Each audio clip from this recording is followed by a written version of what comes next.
If I could ask everyone to please find their seats and put your cell phones into airplane mode or in quiet mode. Delighted to welcome everyone on campus today. Thrilled to be hosting Chairman Michael McCaul.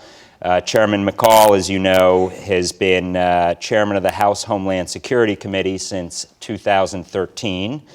This is his sixth term representing the fine people of Texas in Congress. And I think it is fair to say, without any exaggeration, that he has been the most active chairman of the House Homeland Committee, not only thematically, and also ensuring that Congress assumes its important oversight role in terms of better understanding the threats, better understanding the threat environment, but also legislatively. Go figure, that's what our members of Congress should do, but he's been doing it incredibly proactively and I think has been a prolific legislator, an amazing overseer, and he comes to us just returning from a CODEL, a bipartisan CODEL, to the Middle East, North Africa, and Europe to assess and evaluate the Islamist threat. So the issues are timely. We've got an amazing leader at the forefront on the Hill, and we're thrilled to host him here today. So please join me in welcoming Congressman Chairman Michael McCaul. Well, thank you, Frank. It's certainly nice to be here at George Washington University on your turf rather than you appearing as a witness before my committee. We always no red lights, green lights, or yellow lights. It's all green. It's all green from here on. But I do appreciate what you've done to assist the committee with your knowledge base and expertise. And I want to thank George Washington University, Lorenzo Fedino, and Seamus Hughes at the GW program on extremism, and congratulate you for what you've done. But before I begin my remarks about the trip that I recently took, which is becoming even more timely given the events of today, just to express my condolences, heartfelt, to the families and the victims of the Egyptian airliner that crashed, as we know, into the Mediterranean. We don't have all the evidence in the case, so it's very speculative at this point. The debris has been located, and we'll know a lot more once we were able to sift through the wreckage and the black box. But it is being reported, I think, that it's more likely that this probably was, in fact, an act of terrorism. And having just visited Cairo, and that being a last point departure airport, and having inspected that airport, that was one of the points of origin for this flight and the final point of destination.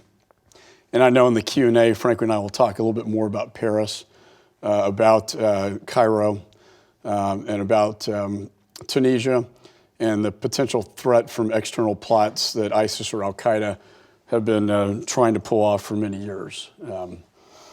But 2 years ago, the FBI director, James Comey, testified before my committee to warn that we need to brace ourselves for a terrorist diaspora out of Syria and Iraq. Since that time, thousands of Western foreign fighters have gone to the conflict zone and have shared our concern that eventually they would come back as battle-hardened extremists. Last week, I returned from leading this congressional delegation to the Middle East and Northern Africa and Europe to assess this terror threat. And our findings were sobering. The diaspora has now begun. Thousands of Western foreign fighters have returned home, and operatives are being dispatched from Syria to conduct attacks. The problem is much larger than that, though. A worldwide terrorist exodus is underway, and we are woefully unprepared to deal with it. Extremists are going forth to all corners of the globe to establish safe havens, to inspire followers, and to advance a mortal threat against our people and our way of life. And we have entered into a new phase of this conflict against Islamist terror. And in many ways, the tide has turned against us.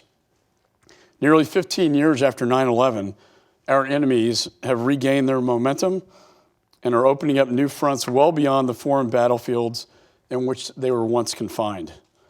Our own city streets are becoming front lines as a resurgent radicalism spreads further into the heart of the Western world. Today, I want to provide you an update on this struggle, this war, and discuss the rise of terror sanctuaries that are being used as staging grounds for new waves of extremists, and close with some thoughts about how we can strike back and ultimately how we prevail in this generational struggle. And first, let me be frank about the enemy that we face. We are fighting Islamist terrorists. These fanatics have perverted a peaceful religion into a hateful worldview. And while their beliefs do not represent the views of mainstream Muslims, we cannot pretend they are not driven by an ideology or that their violence is random. They represent a dangerous global movement with a vision for undermining open societies and a desire to subjugate millions under their barbaric rule. We are engaged in hostilities with these radicals, but let me give you the bottom line up front. I believe, in my judgment, we are not winning this war, and that violent extremists are not on the run, as the president says. They are on the march, and they are expanding at great cost to the free world. Today, we worry about more than just terrorist cells. We worry also about full-fledged terrorist armies as they capture territory and enlist thousands to join their ranks. In Syria and Iraq, for instance, we are witnessing the largest global convergence of Islamist terrorists in modern history. All you have to do is look at the numbers. More than 40,000 aspiring jihadists have entered the conflict zone, providing groups like ISIS with a larger fighting force than entire nation states like Denmark or Norway. And in some ways, terrorists have put together a broader coalition than the one trying to defeat them. At last count, we had brought together 66 countries to fight terror in Syria. The jihadists, on the other hand, have recruits from more than 120 different countries that have joined the fight on the other side. The result is that ISIS is now more dangerous than Al-Qaeda was under Osama bin Laden. In fact, the group has been linked to almost 90 terrorist plots to attack Western targets since 2011, an unprecedented figure. This new generation of terrorists has franchised their violence by crowdsourcing attacks through social media and recruiting through tweets. These tactics represent a lethal evolution in our enemy's ability to spread destruction. As I speak, ISIS operatives in Syria are breaching our borders digitally to enlist Americans. But they are also relying on more traditional and deadlier methods. From Paris to Brussels, ISIS has started deploying skilled operatives to launch attacks. And I'm worried we have only seen the tip of the iceberg. For example, the mastermind of the Paris attacks, Mr. Aboud, claims to have entered Europe with 90 fellow plotters, foreign fighters. And I see little reason to doubt his claim. During our recent trip, my delegation also conferred with British partners in the UK who are well aware of the European continents being wide open to these terror threats. They share our concerns that Europe is in a pre-9/11 mindset, from border security to intelligence sharing. I did meet with the German Minister of Interior today. He has signed with the Attorney General and met with Secretary Johnson on a presidential directive to share intelligence between our two countries. And now that that is a visa waiver country, it is absolutely imperative, and I congratulate him and Germany for joining us in these efforts, that all European countries need to join, both the United States, but also share amongst themselves to better protect Europe. We are working with our allies to improve their capabilities. However, ISIS cells are operating right now in multiple European countries. And even disrupting them all, the group has a reserve of 1,000 foreign fighters with Western passports in Europe today. Although our nation is shielded by two oceans, geography alone cannot protect us. And I believe the United States homeland is now in the highest terror threat environment since 2001. Today, the FBI is investigating 1,000 homegrown terror cases, 80% of which are ISIS-related across all 50 states. And in the past 2 years, federal authorities have arrested more than 80 ISIS supporters right here in the homeland.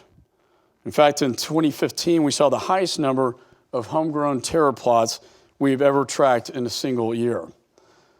ISIS alone has already been tied to roughly 24 terrorist plots in the United States, including the massacre in San Bernardino.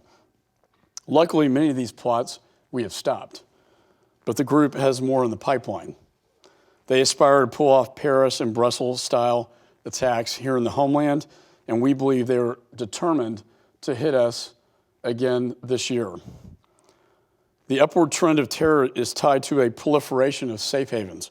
In fact, today there are more terror sanctuaries worldwide than we've ever seen. Islamist militants are fanning out east and west in search of lawless vacuums and sympathetic regions where they can establish their forward operating bases to recruit, train, and plot. Our trip to the Middle East allowed us to get an update on the counter-ISIS campaign taking place in the group's primary safe havens of Syria and Iraq. We boarded the USS Harry Truman aircraft carrier in the Persian Gulf, where our sailors and airmen are launching sorties daily to destroy ISIS positions. And I'm very proud of their efforts, but I'm not encouraged by our progress. Simply put, we have failed to commit the resources needed and necessary to win this fight. The president is sticking to a drip-drip doctrine that is more suited for losing a war rather than winning one.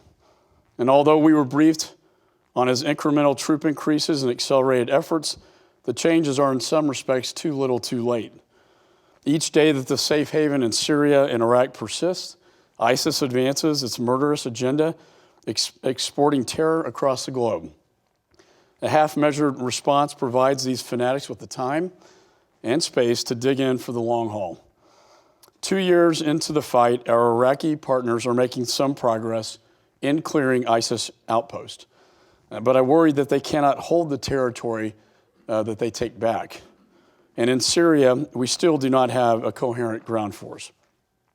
The president's original strategy, a $500 million program to train and equip local rebels, has been suspended because it failed miserably to train or equip anyone capable of confronting ISIS. In the meantime, the Iranian-Russian intervention has strengthened Assad, which our commanders privately admit has benefited ISIS. I was recently in Baghdad last May meeting with the prime minister, and he told me they're relying on Shia militias to fight ISIS.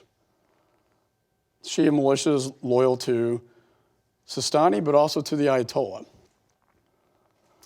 And even as terrorists lose some ground in Syria and Iraq, globally they are gaining new ground. ISIS and its affiliates are presently in nearly 20 different countries, from Algeria to the Philippines.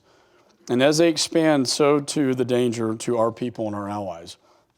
My delegation also traveled to North Africa to assess the second largest ISIS stronghold, Libya, where developments are very discouraging. In the past year, the number of ISIS fighters in this country has doubled to nearly 6,000 ISIS fighters. Part of the increase is owed to the fact that ISIS territories are increasingly interconnected, giving the Libya branch access to extra resources and foot soldiers. As we met with the embassy personnel and security services, the takeaway was clear, that it's time to wake up. ISIS has vowed to use Libyan soil as a launching pad to strike the West, and we should take them at their word. We know for a fact that they have planned external operations from Libya against the United States and Western targets. Yet our response has been piecemeal at best. The president rejected a Pentagon plan earlier this year for a more aggressive counter-ISIS campaign in Libya, opting instead for occasional airstrikes and an emphasis on political reconciliation in the war-torn country. But we can't count on the central government in Libya to bring the situation under control. Even the UN's top diplomat in Libya admitted to us that the country remains a failed state. And I believe the prospects are low that its warring factions will unite to defeat ISIS anytime soon. White House inaction on Libya will have serious consequences in the future. This is the kind of grudging reluctance that allowed Syria to become the most dangerous terrorist sanctuary in modern history, and now we are poised to repeat the same mistakes of the recent past. If we act early enough, we can start to degrade ISIS in a matter of months. But if we act too late, it could take years. Sadly, Libya's neighbors are also unprepared to deal with the terrorists. We visited Tunisia, the Arab Spring's only real success story, and met with the president and prime minister who are struggling to handle the chaos spilling over from next door. ISIS is seeking to gain a foothold in their country, but the Tunisians have put up a fight. However, they still face an uphill battle climb to protect their fragile democracy. We visited the country's famous Bardo Museum, where 2 Libyan-trained ISIS operatives conducted a massacre last year. And we saw how such attacks have decimated Tunisia's tourist industry and threatened their stability. It is clear that we must continue providing security assistance in governments like Tunisia, because if we do not, ISIS could exploit the volatility and expand its influence even further.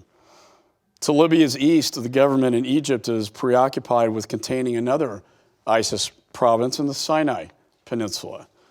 This terror safe haven also poses a serious and mounting threat, as we saw last fall when ISIS blew up a Russian jetliner departing the region, an attack which was originally meant for a British passenger jet.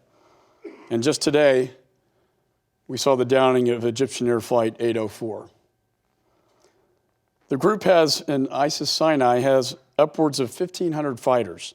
And while their capabilities are more limited, they clearly have the willingness and intent to conduct external operations. The delegation traveled into the heart of ISIS territory in northern Sinai to meet with our troops, who are stationed there as a part of a long-standing peacekeeping operation between Egypt and Israel. While they are not on a counterterrorism mission, they have found themselves in the crossfire as ISIS has grown stronger. In fact, the situation has become so serious that our military is looking to reduce its footprint, particularly after 4 soldiers were injured in an IED attack last fall in the Sinai. We discussed this emerging terror safe haven with President Sisi of Egypt, and while he takes the danger seriously, I'm concerned his Egyptian military forces do not have the situation under control. They have not fully contained ISIS in the Sinai, and they have failed to adopt a counterinsurgency strategy to scale it back. What's worse, the group is deepening its ties throughout the region, making it stronger and deadlier. And when I visited with the president, we talked about American assistance not through combat troops, but rather through training of counterinsurgency operations. We learned a lot in Iraq and Afghanistan, a lot of hard-learned lessons that we believe we can teach the Egyptian military how to be more effective in conducting a counterinsurgency operation in the Sinai. But the clock is ticking, which is why America must work more closely with our Egyptian partners to clear this extremist hotspot quickly and decisively. ISIS is not the only terror outfit with a growing footprint. While we have been occupied with the so-called Islamic State, Al-Qaeda has quietly bolstered its own territory through its Syrian affiliate al-Nusra. The group has been sending veteran terrorist operatives into the country with possible plans to establish a new emirate, a move that could reinvigorate al-Qaeda and accelerate its plotting against our interest in our homeland, a deadly competition between al-Qaeda and ISIS. And the best way to win that competition to get attention is to conduct an external operation against the West, and no better target than the United States. What's more, al-Qaeda's more lethal or most lethal external operations branch, al-Qaeda in the Arabian Peninsula, has expanded its control in Yemen, where an ongoing civil war has diminished our ability to monitor the group. We have pulled completely out of Yemen. We are dark in countries like Yemen and Libya and Syria. All these terror sanctuaries springing up across the globe makes this one of the most deadliest threats that I've seen in my career in the Congress.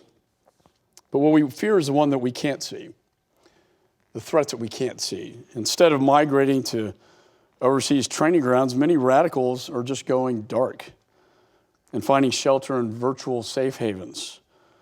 Gone are the days of bin Laden when terrorist plotting used caves and couriers. Instead, today, a new generation of terrorists are using encryption and encrypted applications to inspire others and to conspire with each other online and across borders, all while evading detection. Many people say, why didn't we see Paris coming? Because we didn't see it. They were using encrypted apps called Telegram. Same case with Brussels. And as a former federal prosecutor, I know that if you can't see the communication in advance, you can't stop it. As we saw in Garland, Texas last May, the first sign of a plot might be an internet hashtag, tweeted only minutes before the attack. Or it might be like Paris, where ISIS went entirely under the radar screen before murdering 150 people. In both of these attacks, the plotters relied on end-to-end encryption to prevent law enforcement and the intelligence community from seeing their communications. ISIS is urging its supporters to follow suit, and lately we have seen them go darker as they not only encrypt their communications, but now have the capability to disguise their locations and their ISP addresses. So for a while, if we want to see the communication, that went dark, but at least we knew someone in Raqqa, we knew who they were talking to in the United States. If they can disguise their ISP and mask those ISP addresses, we don't know who's talking to whom and where and about what. I am moving a proposal through the Congress to address the going dark challenge, but I fear that at current pace, we will see another attack before a solution is enacted. I want to close this afternoon with a few words on what I think it takes to win this wider war against Islamist terror. We do face an enemy whose ultimate goal is to conquer territory, destroy free societies, and enforce its evil vision through fear, intimidation, rape, and murder.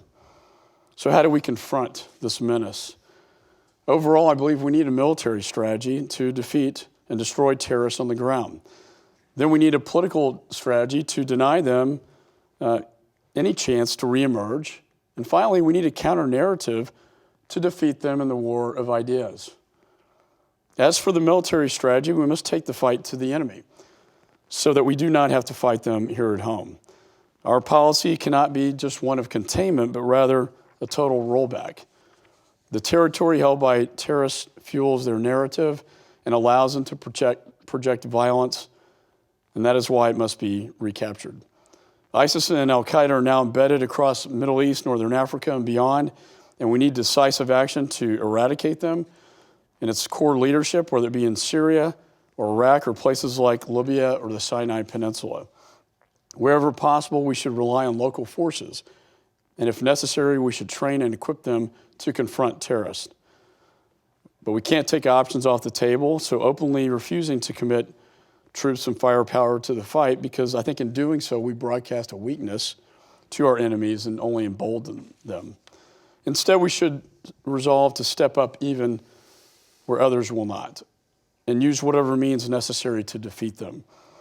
We must also deny terrorists safe havens by tackling threats early. Our nation learned this lesson after 9/11, yet we failed to heed it during the rise of ISIS. Right now, we see the consequences of delay. Terrorists have the wind at their backs, and they're putting us in the crosshairs. We cannot afford to hesitate, nor can we afford to play global whack-a-mole with these fanatics. We must identify emerging sanctuaries and implement strategies with our allies to keep them from becoming extremist hotbeds. As for the political strategy, it is imperative that we help create the conditions for lasting success. Once terrorist groups are defeated on the ground, foreign governments face the difficult task of keeping them at bay. And as we've seen, it can be easier to make peace than to keep it. So we must help our allies through shrewd diplomacy and sustained support. Terrorists exploit political and religious grievances, and they thrive in power vacuums, which is why the stability of foreign countries is so important to the security of our own. Finally, we must champion a counter-narrative. This is where I believe we're really failing as a nation in the war of ideas. Radicalism's motive of power is ideology, and defeating it requires more than just bullets and bombs. It requires the force of our ideas. Terrorists are killing with a purpose, and as corrupt as their vision is, we've seen it spread like a wildfire. Most immediately, we should empower real Muslims to speak out against the murderous hijacking of their own religion. And we should expose the insidious ideology at the core of Islamist terror through counter-messaging campaigns and credible voices. But in the long run, America must advance a more powerful alternative to militant Islam by recognizing that this is not about Sunni terror or Shia extremists, although it is, because both ideologies fall into a single category, and that is tyranny. And like fascists and communists before them, our enemies detest individual liberty, scorn political freedom, and seek to impose their own views on the unwilling. Ultimately, this fight is, and has always been, the continuation of a struggle between the forces of tyranny and the forces of freedom. And we know how to prevail in that battle because our ideas, in the end of the day, prevail. This requires more than just rhetoric, though. It requires steadfast action. So with terror sweeping the globe, what choice will America make? Will we continue a policy of reluctance and retrenchment? Or will we lean forward into a fight that can only be won with leadership? The eyes of the world are truly upon us, and certainly not for the first time. I was reminded of this last week when touring the underground bunkers where Winston Churchill oversaw military operations during the Second World War. And on the eve of that conflict, he admitted that the destinies of an entire generation depended on American action. Churchill said, "Will the United States throw their weight into the scales of peace and law and freedom while time remains? Or will they remain spectators until the disaster has occurred and then, with infinite cost and labor, build up what need not have been cast down?" The question is echoed again, I think, today. And I personally believe America cannot be a spectator while terrorists plot across borders and while the world burns at the hands of our enemies. My father took the fight to the Nazis as a bombardier on a B-17 in World War II. He was part of the air campaign for the D-Day invasion. And if men like that had sat on their hands while fascism and communism spread, the world would not be recognizable today. And by the same token, if we let radical Islamists gain further ground, we will be talking about a struggle that lasts for more than just one generation. In fact, I don't believe this struggle will end in my lifetime, but I hope for my children and your children that it does. In the final analysis, America is called upon to lead, and with our allies if we can, but alone if we must, and with the protection of our homeland as the highest priority. And we should send a clear message to our enemies. As you are plotting to bring terror to us, we are planning to bring justice to you. No matter who seeks to divide us, Americans stand united in the defense of our freedoms and defiance of those who seek to undermine them. So with that, let me just say thank you so much for having me here today, and I look forward to a very robust discussion. Thank you. Well, thank you, Mr. Chairman. Thank you for a comprehensive, albeit sobering, picture you painted in terms of the very real threats the United States faces, as well as all of our allies and others face today. I think you also painted a very clear pathway forward that I hope some of your colleagues in the legislative branch as well as the executive branch heed your advice and take action, because it really is a call to action. Let me start with the very first question, just given the timeliness, and obviously all of our condolences go out to the families of those that perished in the Egypt Air flight. But acknowledging that early reports are often wrong, acknowledging that, of course, we still have, it's still very speculative in terms of until someone claims responsibility or we have further evidence to pull the thread further. Acknowledging all that, what are your initial thoughts in terms of this? And what do you think it means for what are already long lines at our own airports in terms of TSA and some of the activities they're going to take? Do you see getting longer?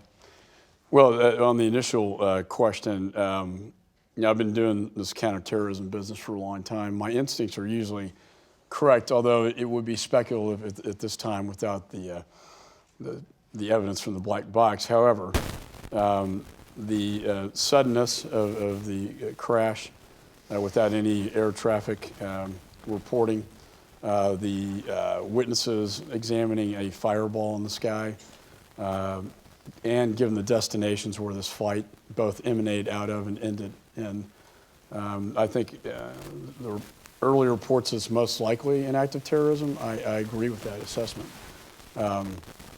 If you look at Cairo, Tunis, and Paris, where this plane went, and it actually originated out of Brussels, where the main ISIS terror cell is located. When you look at the Cairo airport, where I recently visited, we conducted an inspection of their screening, and I have to say it was less than adequate. They do not use full body scanners. They have magnetometers. So when you look at Al-Qaeda in the Arabian Peninsula developing non-metallic IEDs, magnetometers are not going to pick that up. And then when you look at the vetting of the employees to detect an insider threat, they were not using our databases and our intelligence to vet their employees at that airport. That's called the last point of departure airport. That's what worries me about Cairo. Sharm el-Sheikh is not. Cairo is. There's a flight that goes into JFK daily, and now another one's supposedly going to open up into Dulles. You look at Tunis, where I think the airport screening is even worse. And then Paris, where they weeded out 40 Salafists or extremists who were airport workers at Charles de Gaulle. So you put those together, and I think the threat indicators are very likely that we're dealing once again with a Sharm el-Sheikh type of attack, an insider threat where a bomb could have been placed on that aircraft, either one using a timing device that would have started out of Cairo, or whether it was a luggage put in the cargo hole in Paris as it departed for Cairo. This is the kind of threat that it keeps you up at night, because when we talk about external operations, they are still very intent on hitting the aviation sector. And they're very good at their bomb-making capabilities, particularly Al-Qaeda in the Arabian Peninsula. And so when I look at inbound flights, last points of departure, we had a hearing on Cuba, by the way, which is opening up last point of departure flights, and same issue. That's how they can hit us, and they're still very intent on doing that. The lines, I met with the with the airline associations, with all the airlines yesterday, including and also the airport authorities on the long line situation. We have a hearing scheduled next week with Admiral Neffinger, the TSA administrator, to discuss what is he doing to bring down these lines, but also solutions like we may have to do hire off duty as a short-term measure. But what we found was that the field security directors at TSA are not integrated with the local airports and airliners, so they don't know the traffic flow patterns. They don't know the staffing model patterns come out of Washington, not locally where they know where the needs are. And I think that's a big part of this problem that we think we can fix. And also 3,000 behavioral detection officers that kind of stand around the airport, putting them as screeners at the front line, which they're trained to do in the first place to help tackle this as we go into the summer season. But I think what's happened just recently reminds us of the threat and why we have to do the screening. And with TSA's abysmal 95% scorecard, the screening has been tightened. And I am not going to compromise the security of our American people on our airplanes. But having said that, I think we can fix this without compromising security and also reducing these long lines. Thank you, Mr. Chairman, and I'm glad you underscored that transportation and aviation in particular have served as lightning rods for terrorist activity. And we tend to lull into a sense of complacency every once in a while, and there's a reason for some of these lines, but we also need to make sure we can move commerce and people, of course. Let's go to the region, and based on your recent trip, you spearheaded and drove what I think was a very successful and important task force on the Hill looking at the foreign fighter phenomena, looking at the foreign fighter challenges. We've done a lot of research here at GW through our own center, through the program on extremism, and others looking at the foreign fighter phenomena. A number of those findings, and I believe there were 50 or so, have been codified into legislation that's passed the House. Where next? And if you can paint a broader picture, because I think you deserve a lot of credit for legislatively taking steps and actions that doesn't seem to be followed up with the same sense of urgency or momentum bicamerally with your friends on the Senate side. Can you give us a sense of where things stand? Yeah, I appreciate you bringing that. We traveled last May to Paris and Brussels prior to the attacks. They were very nervous at that time. I think they're even more nervous now, particularly France with the Euro Cup coming up, where that was one of the original targets that the Brussels attackers had in mind, and Ramadan coming up. And out of that trip and going to Istanbul, looking at the airports, we came up with 50 recommendations, and 16 of those, well, overall the committee's passed almost 80 bills. We have, out of those, 16 have become law, and out of those, 56 are sitting in the Senate. The recommendations that we passed— Big numbers, just to reflect, 56. 56. Frustrating, to say the least, because these are they're not partisan. They're really not controversial. They have to deal with countering the terrorists in both screening and countering violent extremism. And of course, we did pass a visa waiver bill, which tightened up our visa waiver restrictions, which I think goes a long ways to protecting, Americans from the free travel in visa waiver countries. But I think that report was very important, because after Paris occurred, the speaker and the leader came to me, and they felt it was very prescient to have a report like that already done with legislative responses to those attacks. And so the good news was, on our trip that I led was Senator John Cornyn, who's the number 2 guy in the Senate. And when we called this to his attention, we've had very productive meetings since that time to get particularly the task force, the foreign fighter task force bills and countering violent extremist bills passed out of the Senate and signed into law. I mean, there's absolutely no reason why that can't be done, and the president would support these bills as well. Thank you, Mr. Chairman. Now, one of the other things you had mentioned that, firstly, I think you summed it up not on the run, but on the march, which is very apt and appropriate. But you had mentioned 66 countries have come together in our campaign against ISIL and ISIS.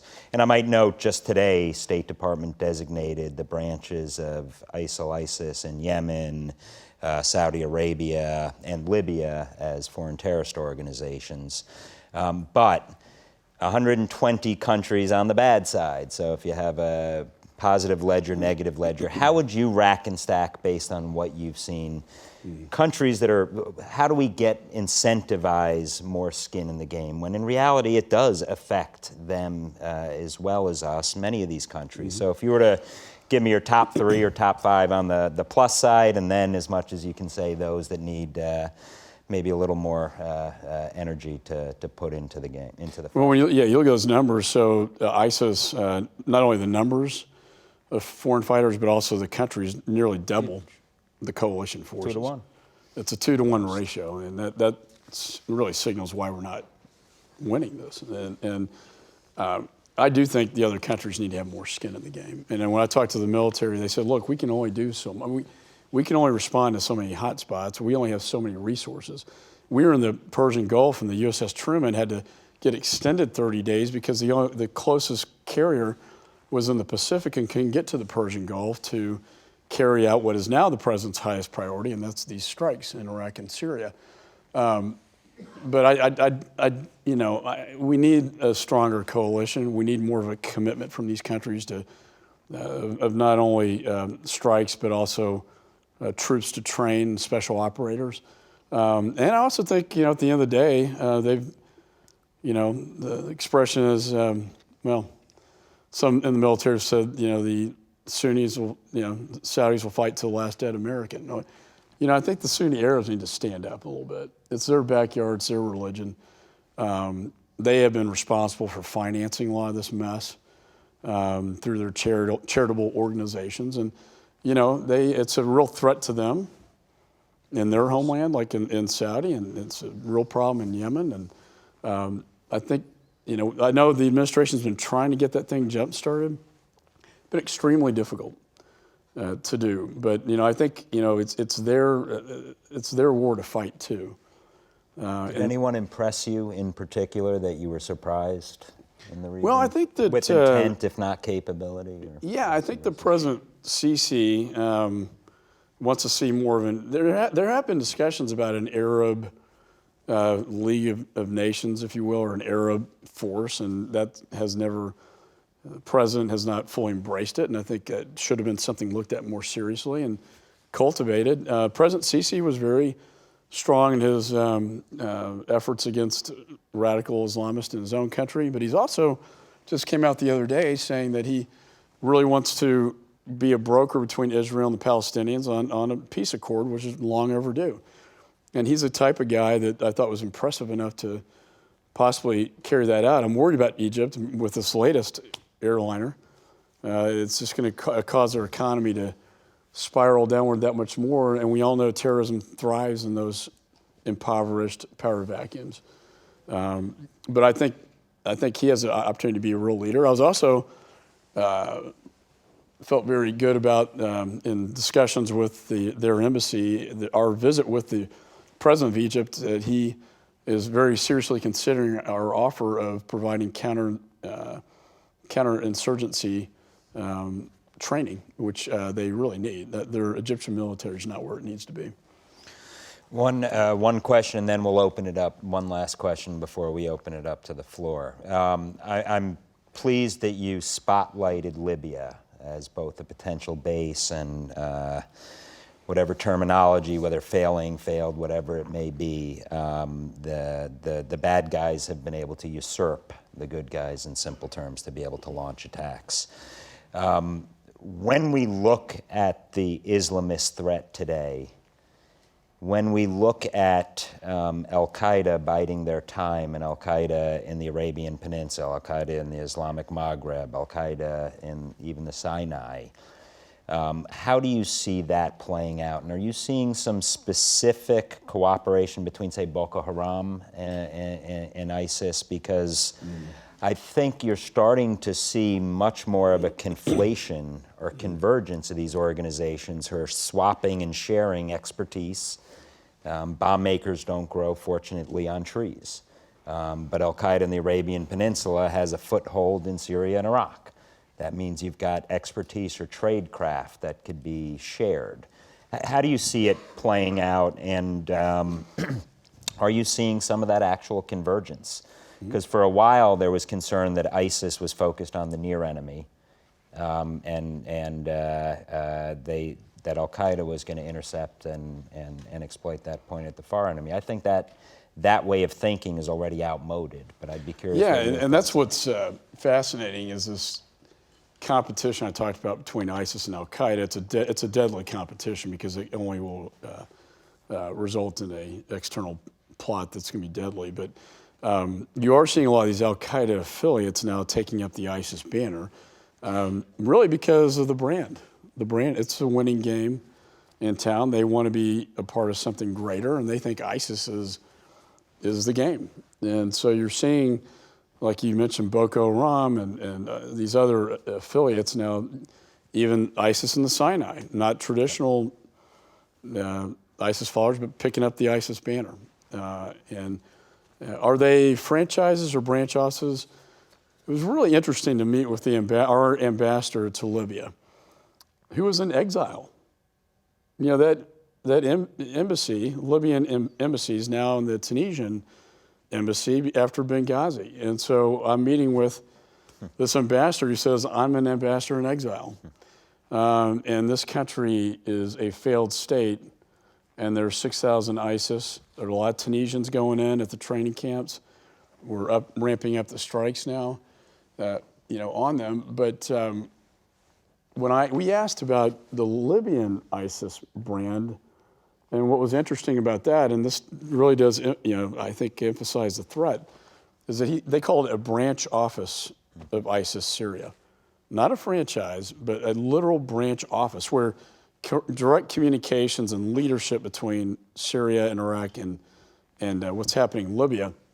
And because it's a failed state, the dynamic is very complicated. You have two military factions. General Haftar is more of an ally of President Sisi, who's trying to crack down on the Islamists. And then you've got the military on the west side of Libya. Egypt wants that buffer, so they like Haftar for that reason. But the UN special envoy was very, I thought, articulate in saying that until their military can get their act together and unify, their government and parliament cannot be functional. To have governance and have something that's not a failed state. And as long as those conditions deteriorate like that, the more you're going to see this ugly head of ISIS rear its head. And that is and you see this happening globally too, Frank. I mean, they're all sort of taking up the ISIS banner, which is why I think Zawahiri now, in sort of defiance, has said, well, we're going to operate our own emirate now in Syria, and calling upon al-Nusra to be sort of that branch office in Syria. And of course, AQAP is still one of the deadliest threats in terms of external operations to the United States. So it's an interesting phenomenon. Will they ever merge?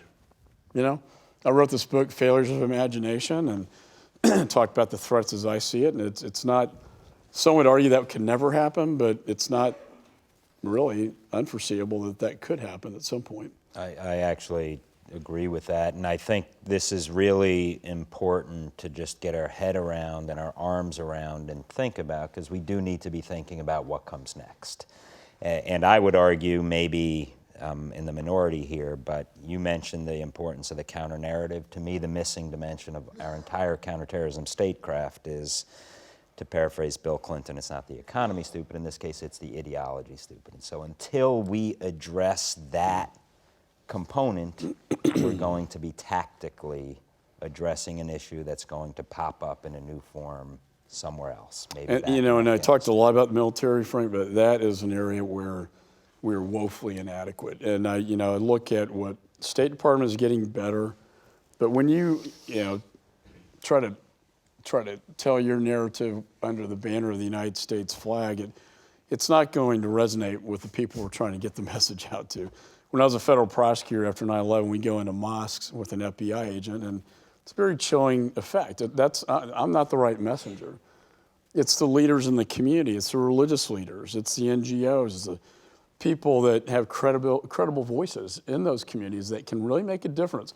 I talked to the Germany's minister today about they've got these diasporas in their own country, and they have them in Belgium hugely.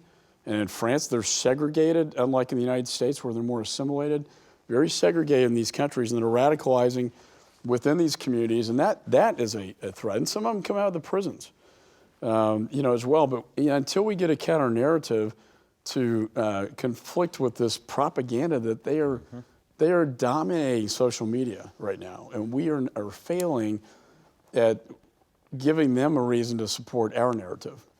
And what is our narrative? And we need to get that message out better. I've really pressured the Department of Homeland Security and passed a bill and talked to Jay Johnson. It wasn't a priority or focus to counter violent extremism at home, to have an outreach to the Muslim community. And finally, they have stepped up in office for the first time, but it really has to be working with these local community leaders to spot the signs of radicalization and then stop it. Tamerlan Tsarnaev, Boston bomber, was so radical that he was kicked out of his mosque, and yet we didn't know that. And had we known that, we maybe could have stopped it and stopped, all the people who were killed and injured in that horrible terrorist event. And I think this really gets to the long-term struggle of ideology that we do win because our ideas are better, but I just think we have to do a better job. And we do want the mosque leadership to be able to turn to law enforcement Right.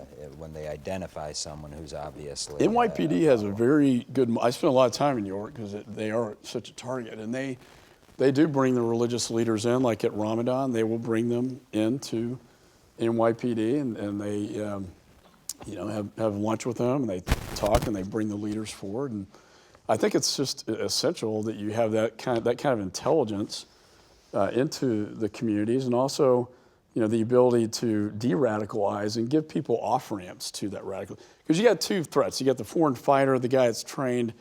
He's an operational military guy. And then you got the guy who, sort of like Chattanooga, has been getting on the internet thinking it'd be really cool to be a part of this. And the two messages they always send out, Junaid Hussain was one of their top experts at doing this. He's been killed by an airstrike, but his two directives were come to Syria and join the fight, or kill where you are. And kill where you are meant police or military for the most part. And so they call them losers to lions. People that are, young military-age males that don't have really a whole lot to live for. They're sort of disaffected, and they're very vulnerable to the propaganda, and they fall prey to the ISIS propaganda. And that's the kind of guy who's in a basement with a computer that, that's hard to know about that guy.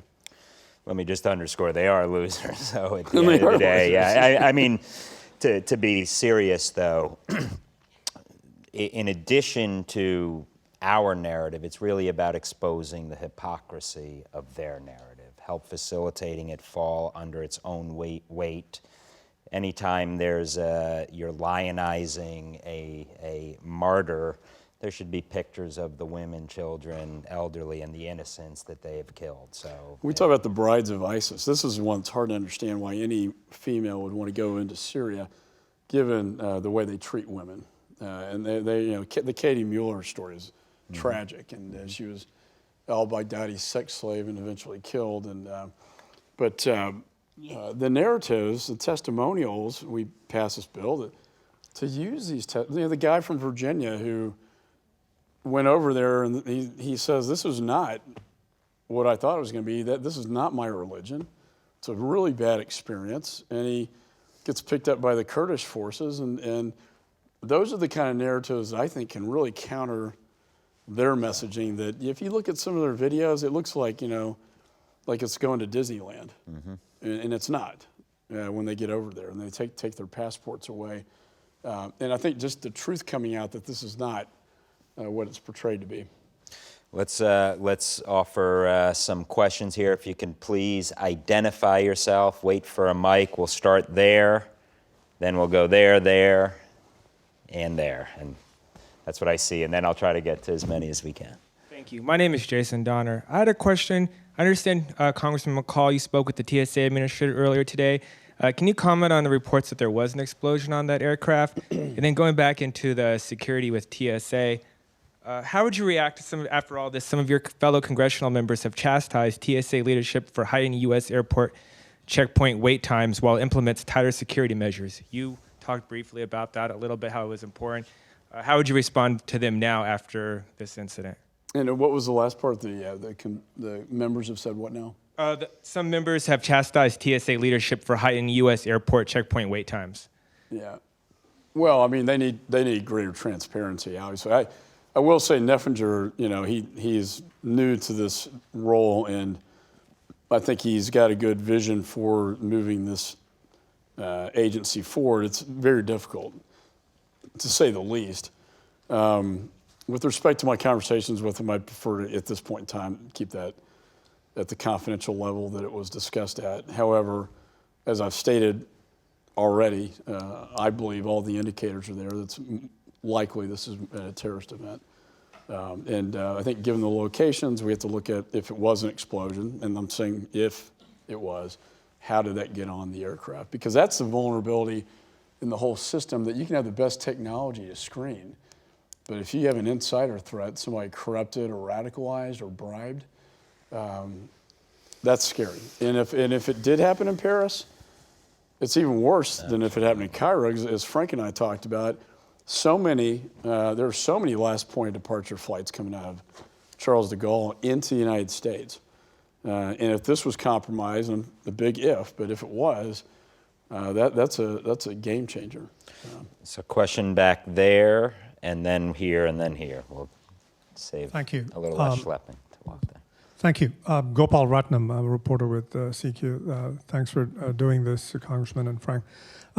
You offered a broad critique of the administration's military actions in Iraq and Syria, and broadly dealing with the challenge of Islamic State. And you said, it's time to take the fight to the enemy. Can you kind of sketch out a couple of things that ought to be done that are not being done? Is it more troops? Is it more airstrikes? Is it more drone strikes? What does taking the fight to the enemy look like? Well, it's good to see you again. I enjoyed the interview yesterday. But I just think we're playing catch up now. And we identified this threat 3 years ago when they were much smaller in size. And while we're making some progress, I think if we had stepped up earlier, you can go back to people can question going in the first place, right? But I do know this. When we left it relatively stable and secure, but we failed to get a status of forces agreement. We did engage Prime Minister Maliki, who totally disenfranchised the Sunni tribes. And it was political malfeasance to do that, and the entire country imploded. And so then Al-Qaeda in Iraq, who's a former Ba'athist, that de-Baathification policy was a disaster, by the way, that Bremer implemented. But we're dealing with that today as well. But that Al-Qaeda in Iraq then evolved into what's now known as ISIS. So what do we do now? I think we have to step up the strikes, and we're starting to do that. We've got to have the special operators in there training, but we need to look at whether they need to perform some type of special operations that involve taking out high-value targets through operations. And then, most importantly, once we clear that, what we learned in Iraq and Afghanistan, once you clear the territory, you have to hold it. Yep. And then that's the real problem, is who's going to hold that ground. Yep. Ideally, you want the indigenous populations to fill that space and hold it. And that's become a problem. We got a problem with Assad now. I mean, as long as Assad's in power, he's a magnet for the jihadists, and you have a civil war that until that ends, you're going to have this refugee problem. You're going to have this ISIS problem. And I believe a political diplomatic solution needs to be put on the table to resolve that conflict as well. And then again, I think the piece dealing with the ideology and counter-narrative. We have a question here, and it may be oversimplifying it, but one lesson from the federally administered tribal areas, and maybe even in Yemen, is the less time the adversary has to, the more they're looking over the shoulder, the less time they have to plot and execute attacks. So an op-tempo issue does matter. Yeah. And in that case, it was dealing with un- and undergoverned spaces. In this case, it's an open space, which has targets. Once the world sees them losing, that has a strong impact. Absolutely. Because then they're no longer the winning team, and they don't want to hold the banner of ISIS up once they start to see them lose.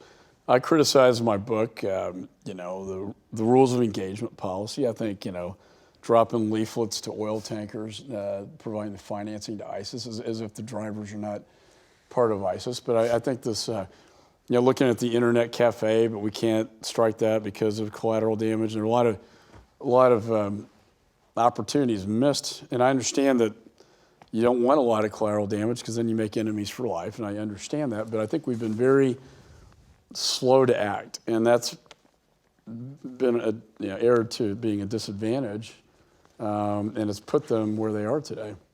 And you would support a cyber campaign, I would assume, as well, because this has to be looked at holistically, and we've, in essence, ceded much of that cyber battlefield until. And there is the modest one, very targeted, but I believe a cyber offensive could. You have to be careful not to shut down entire countries with that capability. It's a pretty enormous capability we have, but shutting down their internet activity and internet social media propaganda would be very effective. Thank you. Mr. Chairman and Frank, thank you so much for your candor and very somber comments on the security issues today. My name is Dr. Laura Kaur, and I'm visiting fellow at the American Leadership and Policy Foundation and team lead on their radicalization project. I actually have a twofold question. You discussed the challenges of CVE, countering violent extremism, and preventing violent extremism in the United States and its security prioritization in the United States government. Do you see that improving? And secondly, when our project researchers was looking at specifically in the US, some of the challenges for communities to combat violent extremism, there was a challenge of selecting and empowering individuals and organizations in the United States, and how they understood how to access the very challenging terrain of CVE and PVE programs and initiatives and funding in the government, say comparable to Quilliam in the UK and a homegrown effort in Canada with Canadian mothers banding together to talk about how they lost their children in the battlefields of Syria. Where do you see improvement with government and community, nonprofit, even think tank relations moving forward to empower communities in CVE and PVE efforts? Thank you. Well, I mean, at least we now have a program. We didn't have one. And when you look at the amount of dollars we spend in airstrikes, you know, what I call bombs and bullets, in the trillions. And yet, on this side of the equation, it's more the prevention side, we really put very little resources to it. And that's why, through oversight and through legislation, we have worked with, but also mandated, the Department of Homeland Security, because they're in the best position to, you know, the FBI, they're going to kind of fear them a little bit. Homeland deals with state and locals, and they deal with these communities, and they're in the best position to go into these communities and counter it, and spot the signs of radicalization, and talk about the counter narrative. And, you know, and I will say the private sector has done some pretty interesting stuff too. Google will put counter narrative, you type in some jihadist terminology, counter narrative will pop up. Twitter has shut down 120,000 Twitter accounts, and they go from one handle to the next. But yeah, I met with the folks there, and this one woman is sort of the lead CT expert who is the one who makes the decisions. And then Facebook has done some good work too. But you mentioned the UK, and I think that's important. I just came back from there and met with the Home Office, the Home Secretary. And I think this is an area that they have really done a good job at, and more recently. But I think we have a lot to learn. And they have a strategy that you should get a copy to, you can read, about what do they do in the UK, because they do have a problem of these segregated communities that have radicalized. They do have the Junaid Hussains that came out of UK, and the Jihad John that came out of UK. He's like a cult-like figure and a hero, but they have really advanced this to a science.